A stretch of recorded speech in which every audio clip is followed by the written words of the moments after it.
Hi అండి. Morning బ్రేక్‌ఫాస్ట్‌కైనా, evening స్నాక్‌కైనా చాలా ఈజీగా, సింపుల్‌గా తయారయ్యే రెసిపీ బ్రెడ్, చీజ్, ఆలు టోస్ట్.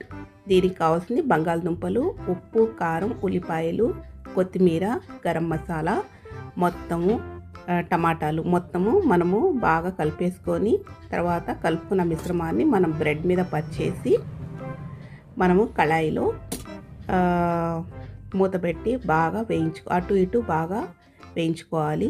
చీజ్ అయితే కళాయిలో వేయాలి. మామూలుగా మనము చీజ్ అవసరం లేదనుకుంటే మనము పెనం మీదే ఇది బ్రెడ్ని మనము అటు ఇటు వేయించుకోవచ్చు. చీజ్కి మనం ఇది కళాయి ఎందుకు తీసుకోవాలంటే కళాయిలో అయితే చీజ్ చక్కగా కరుగుతుంది, పెనం మీద అయితే అంత చక్కగా రాదు. అంతేనండి, చాలా సింపుల్గా తయారయ్యే బ్రెడ్ ఆలు చీజ్ రోస్ట్. ఇలా సింపుల్గా తయారు చేసి బ్యాచిలర్స్ కూడా చాలా ఈజీగా తయారు చేసుకోవచ్చు. Thank you for watching my video.